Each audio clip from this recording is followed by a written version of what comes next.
Good evening, everyone. Welcome to our Facebook Live. I am so honored tonight to have as my special guest our own Nikki Woods.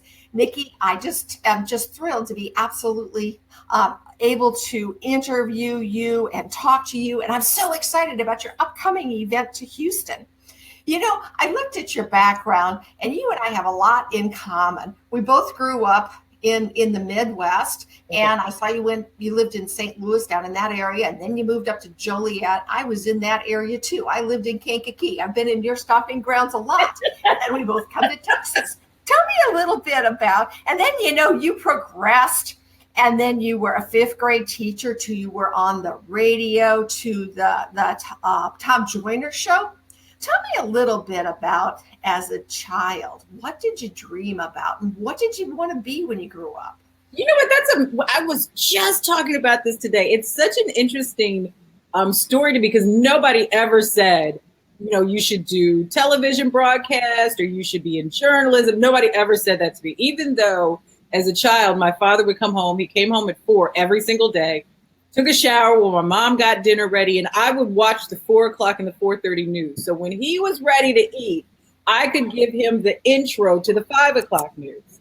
And even doing that all the years, I love to speak in church. I love to do this. Nobody ever said, maybe you should consider this. And so, but I love children, and everybody's like, so go into education. And so I did. But what I found out really quickly is that I didn't love children 8 hours a day. I don't even love my own 8 hours a day. And so luckily I figured out pretty early on that was not the path I was supposed to be on. And so I went back to school and got a degree in journalism. And that's kind of how I landed here. But as a little girl, and I tell even now, it's like I really just want to show up and make a difference. Like, I don't know if I really had any big dreams, but I always knew that I wanted to make an impact somehow. And, when you see the commercials at night of, people feeding children in Africa and, finding clothes for the homeless, I mean, that really moved me. And so I knew in some form or fashion, I just wanted to make an impact. That's awesome that you grew up and you did that. That must have been a lot of fun. I don't know if it was fun for my father or pure torture, but I had a great time doing it. Well, see, I like your dream better. My dream as a child, I was going to grow up and be the first female president of the United States, and I was going to own a horse ranch in Texas. And I'm like, why did I ever want to be the president of the United States? What was I thinking about?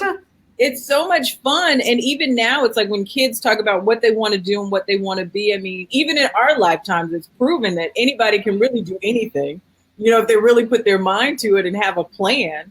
Right. And so, I'd vote for you. Well, there you go. Thank you. Thank you. So, I think it's all about living your life on purpose. And when you think about as a child and you were talking to your dad and sharing the news, and then you went into education and moved on, and you have a passion to help people, don't you think it's about having a path and knowing what you want to do? I think it's about having a path and knowing what you want to do. But I also think it's about being flexible on that path. And because I think that a lot of times, you have something set, and in the way our world is set up, like nobody I know anymore has a job that they keep for 40 years and they're at the same company. Like, that's what my dad did. But we make so many pivots from, one job to another, one profession to another, from a job to being an entrepreneur. And so I think that but I think at the same time, I've always done the same thing at the very core of who I am. I've always been about empowering women. I've always been about communication on some level. I've always been about disseminating information. And so I still do that. It's just not in the radio station or on TV. And so I think it's about knowing who you are at the very core of it and always staying true to that, but being flexible in how that shows up in your life. How did you find what you wanted to do as far as empowering women, providing information? How did you know that was it? Many people I know just struggle to really find what their dream is.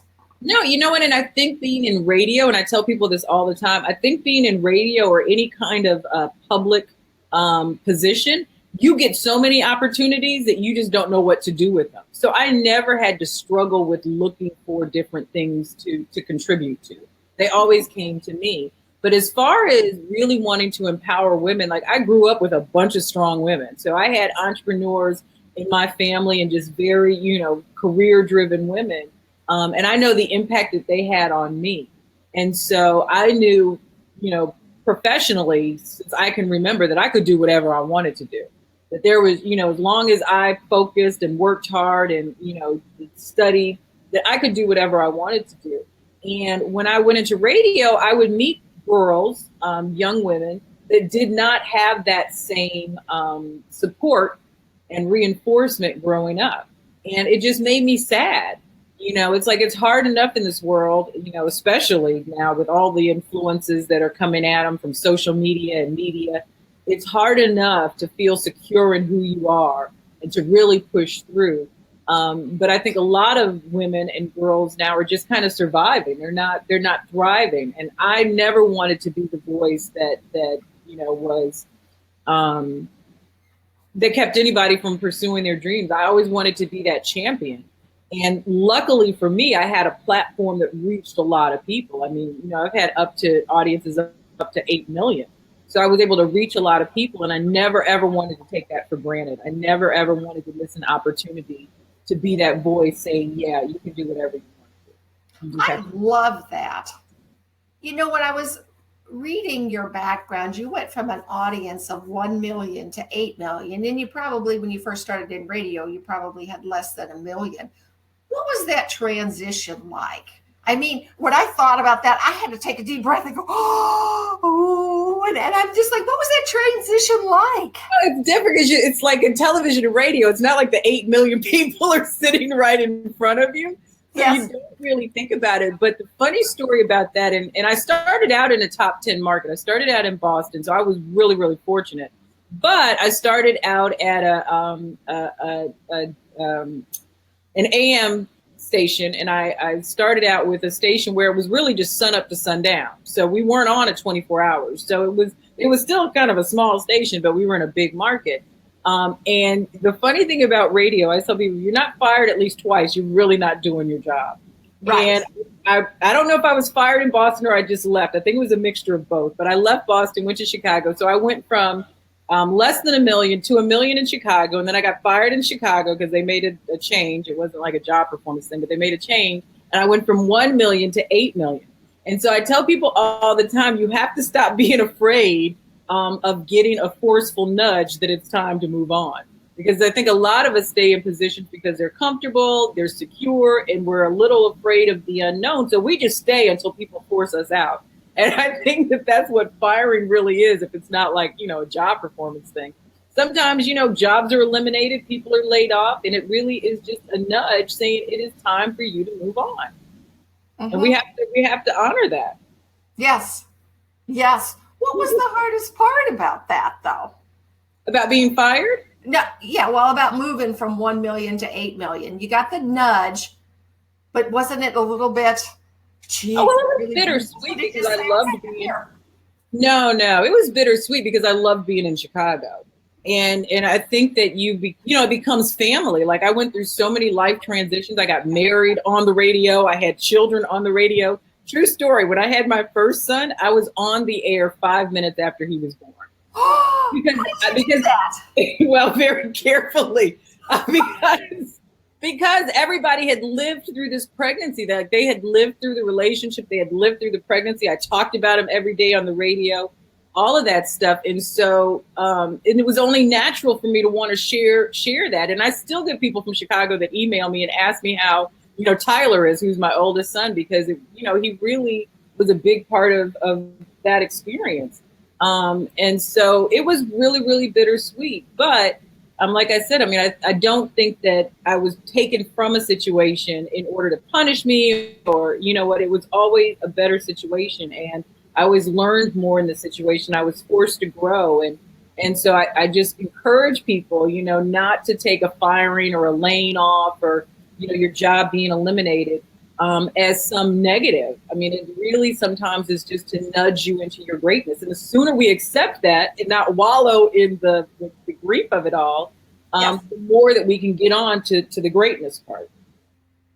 I love that. And I think really every challenge is about a setback, maybe for the short term, but it's a lesson or a kick to move forward. No, absolutely. Like the setback can be the setup for greatness. It really can. But I think that, and I told somebody earlier today, my grandmother used to tell me, even as a little girl, like if I got sad or I was disappointed, she was like, well, put a deadline on it. She's like, it's okay to be sad. It's okay to be upset. It's okay to be disappointed. But put a deadline on it because you don't want to wallow. You don't want to like stay there. Yes. And so I think for all of us, you have to feel the disappointment of being fired. You have to feel the disappointment of letting go of something that you probably loved and people you probably loved being around. But put a deadline on it and then move forward because there is something better waiting for you. And that is so true. And put a deadline on it. You can grieve it. I used to have a rule back in the days when I was in corporate America. You could complain. Something might go wrong in your day, or you got fired, or something went wrong with your health care, or who knows what. You could complain about it for 5 minutes and we would time it. When the 5 minutes was over, we needed to move on, because there's no sense in sitting there singing the blues about something. Sometimes you just have to say, let it go and move on. Now, some things are more serious. It takes you longer than 5 minutes to get over it, but I really like setting a deadline. No, absolutely. Because I think the one thing, especially as women, that we don't do is we don't allow ourselves to feel it, because there's so many other people depending on us, children and spouses, and sometimes parents are depending on us. And so we're like, oh, well, we just suck it up. You just suck it up and move on and push through it. Mm-hmm. And that just kind of lingers. And then, unexpectedly, on a Tuesday when you're getting your hair done and you hear something on TV and it just triggers this explosion because you never dealt with the sadness. And even because I resigned from Tom a year and a half ago, and because I made the decision to leave, I never expected to have to grieve that loss. And it was a loss for me. So I missed people that I worked with for 8 years. I missed the challenge of the job. I missed it. And I would just push through it. Like, you made this decision. What's wrong with you? Buck up. And it just extended it, and I just didn't understand it. And I think if I had given myself just a period to be sad about that hole that was, that was there, now that I had decided to move on, instead of being so hard on myself because I had made the decision, I would have gotten through it quickly. But we have to allow ourselves to feel it. But yeah, you got to put because, sometimes victimhood can be very, very comfortable for some of it. So you got to put a deadline on it and say, okay, it's done. You got to move on. Yeah, I think that's a great way to do it. And you have to say, okay, I'm done talking about it. So when you left that show, I always say we've got two little angels on our shoulder. This angel's saying, you can do it, you can do it, you can do it. And this angel is saying, be careful, you might get hurt. What if your world falls apart? And you want this angel because, you want to think about, am I ready for the risk? But you want this angel, go, go, go. How do you deal with that? I don't have that angel. I have my two angels. I have the angel, go, go, go, go, go. Uh-huh. And then I have the angel after I go and reality hits, as I should have. I should have been there and told you not to go. So I never have to hold on, slow down, think it through. Like, I'm not that chick. I got to deal with the consequences later. And it's true. I wish that I had maybe, because I had my own business for a while and I was doing both. I felt like I was fully prepared, but I wasn't. Like what? I felt like I was fully prepared to make the transition from being an employee technically to a full-time entrepreneur. And I wasn't. The business was ready, but I wasn't ready. And so I think when you're a full-time entrepreneur, you have to be prepared to deal with the peaks and the valleys that you're responsible for. There's a lot of mindset shifts, I think, that need to be made in order for you to really embrace the whole experience. And I wasn't fully prepared for that at all. I was not. I think that's a good point. And I know many of our listeners are probably thinking about, okay, I'm in a full-time job and I want to transition to be an entrepreneur. What kind of advice would you give on that? Well, I would explore your mindset. I would explore maybe some of your limiting beliefs, because I think that when you're an employee for so long, and technically I was an employee for 20 years, so, almost half my life, I really had to to realize that I had these beliefs that maybe I could only be so successful. And before I could just say, oh, there's a ceiling that you have to hit. But when you're an entrepreneur, there's no ceiling. Like you said it. Yeah. And when you're continually bumping up against something, you have to say, okay, well, what is this about? And then just the faith that you have to make it through some of those peaks and valleys, like losing a big client, which is just a part of business, or a marketing launch not going the way that you had planned, and you not hitting your revenue goal. I mean, there's a lot of things that happen that when you're you're an employee, you'll have to even think about, because you can get your check in 2 weeks, unless you're no longer there. And so I just think that people mentally, like we focus so much on being prepared from a business standpoint, but mentally, I think a lot of us have some work to do. And because I deal so much now with entrepreneurs one-on-one, as opposed to when I was, still working for Tom, because my schedule was so busy, I didn't have time to do it. I realized that I'm not alone. Like, I am not alone. And there's nothing that I can give you. There's no strategy. There's no tip. There's no business plan. There's no marketing tool. There's nothing that I can give you that will help you be successful if you believe at your very core that you don't deserve this success, or that you can't be a successful entrepreneur. You can only be a successful employee, or that, you're no good at marketing. If you think you're no good at marketing, you're no good at marketing. It's not going to happen for you. And so you really have to, I think, deal with the mental part of it as much as you can before you step out. I mean, it's always a leap of faith. You're always going to learn things, but deal with that mental part of it and the mindset part of it as much as you can before you actually do it. And that's a very important thing. I always like to call that the story in your mind is the story of your life. When I grew up, my dad always said, we never say I can't. We say I choose to, or my decision is, but I can't. And he used to say, I can't never got anywhere. So nobody in my house says I can't. And I always laugh at that, because the other day I was talking to somebody and she couldn't do this and she couldn't do that. And I thought to myself, this story in your brain tells you can't. And of course you can't. No, yeah. I was talking to another trainer, because one of my big mental shifts is that as a radio personality, I spoke all the time. But I spoke to motivate and empower. I never spoke to sell anything.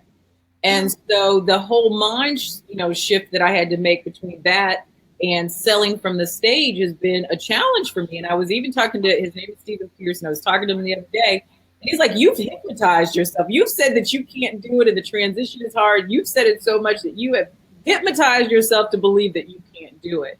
And so I believe that what you say, and I think there's a quote that says, the most important word in your vocabulary comes after I am, because it determines who you are. So if you say I am capable, I am successful, I am stupid, I mean, all of that, it hypnotizes you. And so you have to be very careful about the words that you choose and how sometimes you have to phrase them, because I can't is a very powerful statement.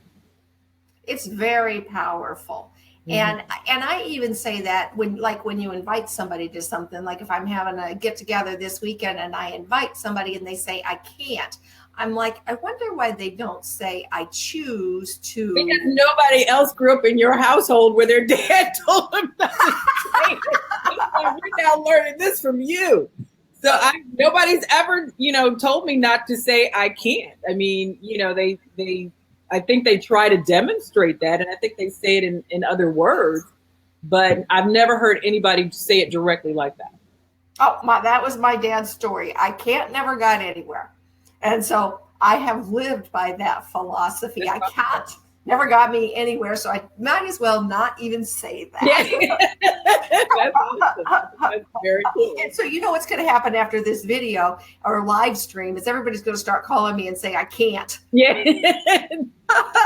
just to hear that little pause that you're going to give. Never got anywhere. But back to your point, I think it's really true. The story and your words really convey who you are. And when you think you're stuck in this capsule, it's hard to get out. or it could be hard to get out. The Yeah. interesting thing, you know, with my transition, I came out of corporate America into being an entrepreneur, and I never ever thought I would be running my own business. That just wasn't my goal. But when Right. I got into it, well, why couldn't I do it? Of course I can. But I see that a lot. People are so stymied and held back. Yeah, and you hear different statements about, about it that we adopt as our own, like entrepreneurship is hard and entrepreneurship is, it's not secure and, you could lose everything overnight. You just hear so many negative statements about it. And then I think that we're also not, we don't reach out and really learn what it takes, not just to really build a business, but to build one that doesn't just become another job. Because I mean, most of us leave our jobs to have freedom and different things in our business, but we create a business that just becomes another job for us.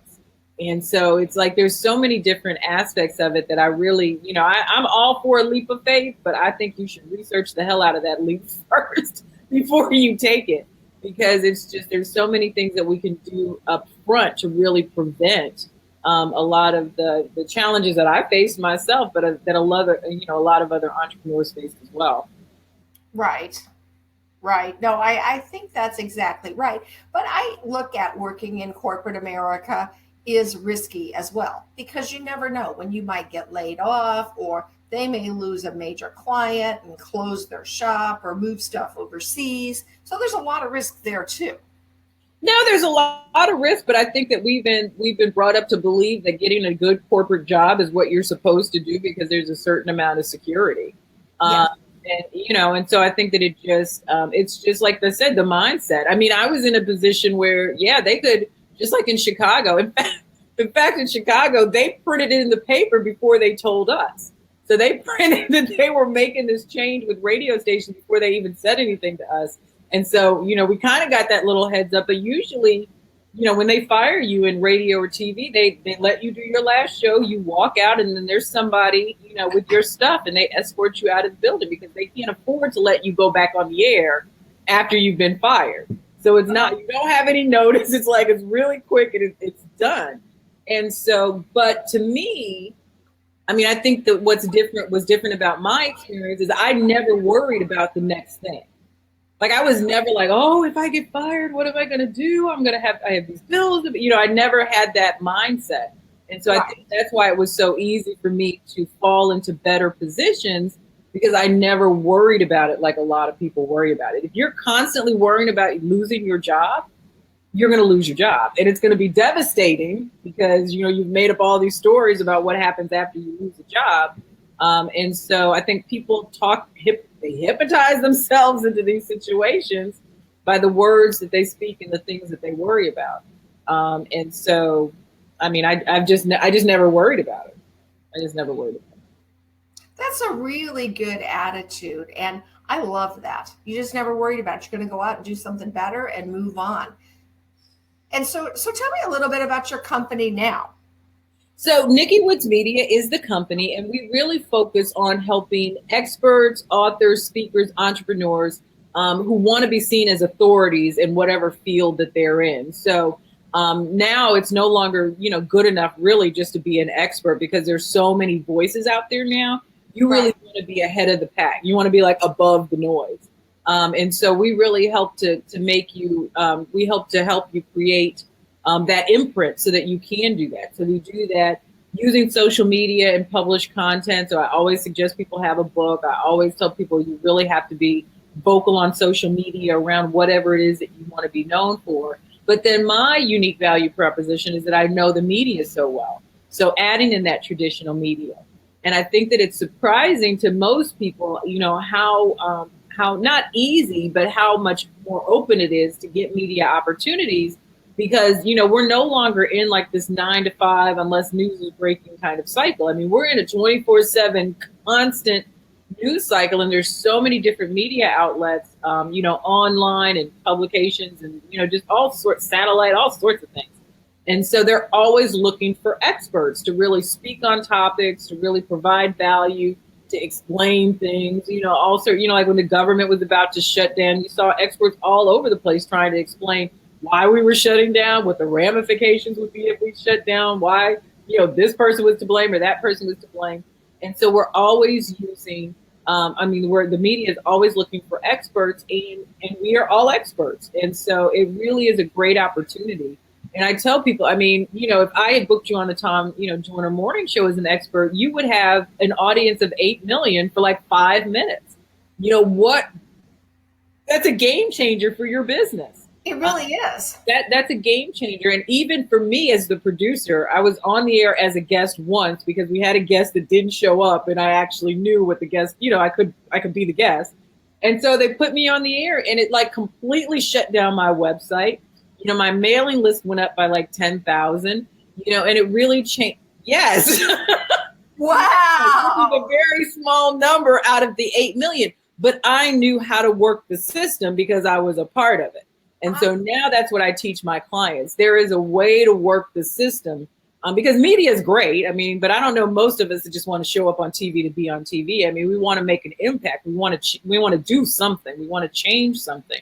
And right. So you have to be able to not only get the media, but then how to learn how to leverage it so that you can build your clientele, you can grow your business, you can grow your brand, you can grow your platform, whatever the goal is.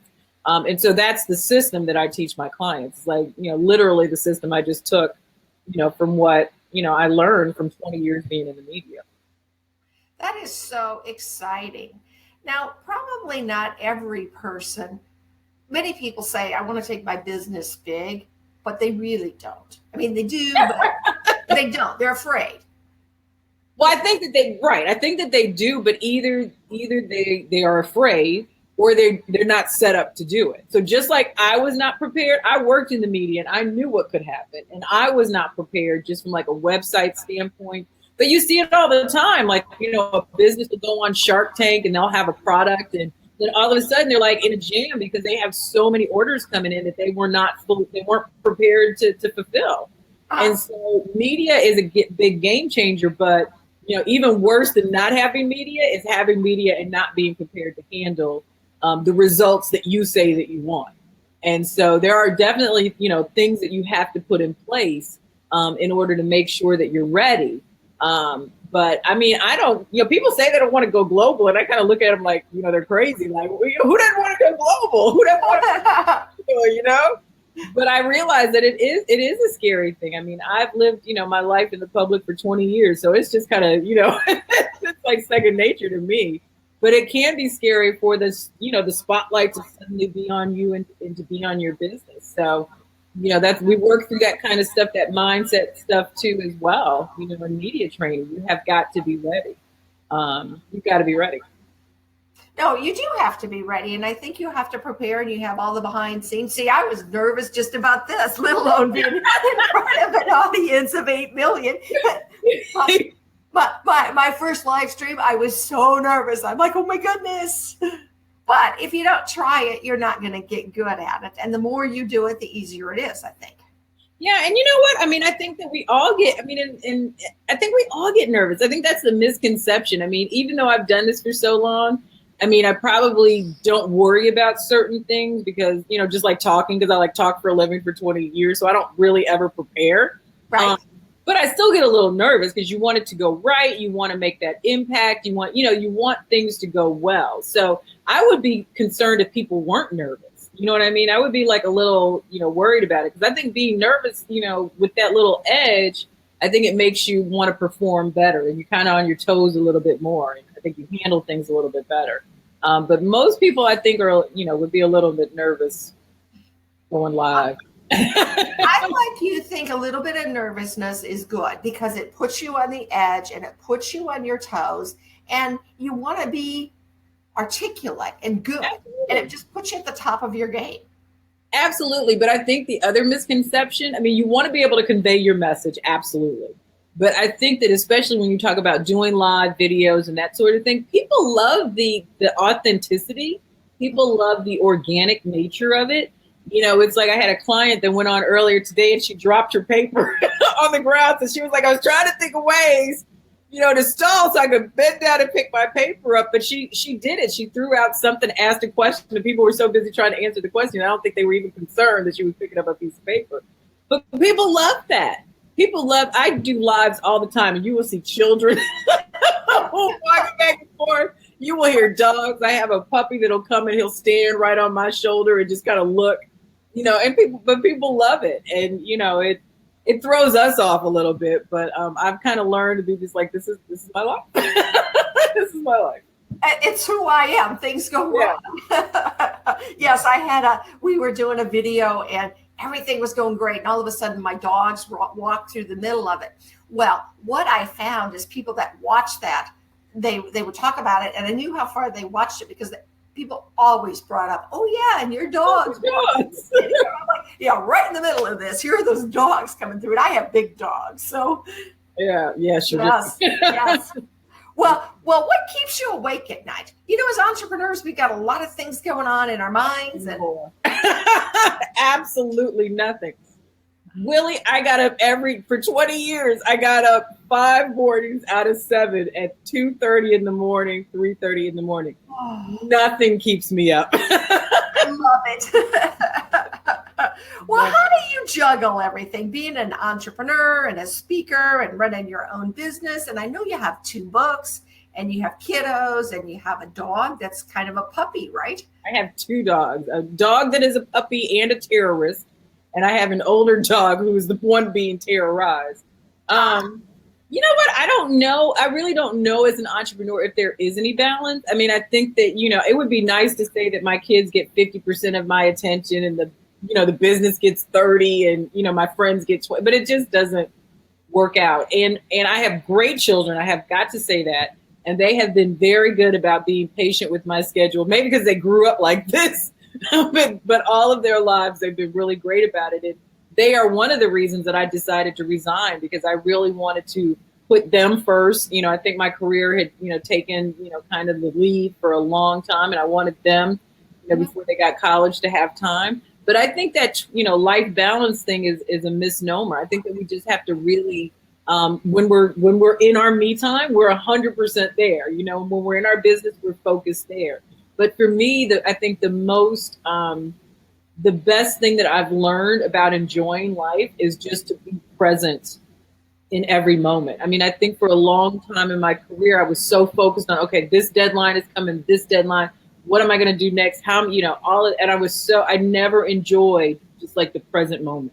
Mm-hmm. Even on holidays, I was thinking about what was going on with the show, and was the show closed for the next day? And I worked all the time. And so for me, even if I'm working, or even if I'm not with my children, or even if I'm not with my friends or family, just really enjoying that moment has made a big difference for me and my level of happiness. Am I being able to sleep at night? And so I think that's what advice I would give. And so I try to be present if it's with a client. I try to be present with it, when I'm with my children. I just don't want to work. I'm not on my phone. I'm not on my computer. I just want to hang out with them. And I think that really changed things for me. But I don't really believe in that whole balance stuff. No, I'm kind of like you. And I think that when you show up and you work on what you're supposed to be doing. And when I use the word work, I mean, if you're with your kids, if you're training your dog, whatever it is you do, if you're just laser focused on that, it makes that such quality time. No, I learned that, and I don't know what the system is, but it's like, okay, you'll set the timer for 15 minutes, and then you just do this. Like, you turn off your notifications. You're not going back and forth between LinkedIn and Facebook. Mm-hmm. You're just focused, and you'd be surprised, like, how much more you get done as opposed when you're trying to juggle and do this and do that. And so I really do have segmented, times of my day, like, and then I learned, like, don't check your email first thing when you wake up. Like, what is the most important thing that you have to do for your business? Because if you start checking your email, then you're on somebody else's schedule. You're doing something for somebody else. So really figure out what is the most important thing you have to get done for that day, and maybe spend an hour doing that before you move on, instead of like posting on social media and checking your email and that sort of thing. And then in the evenings, I really try to have an overview in my head of what the next day is supposed to be like, so that if I do need to do something differently, I know ahead of time and I can really plan accordingly.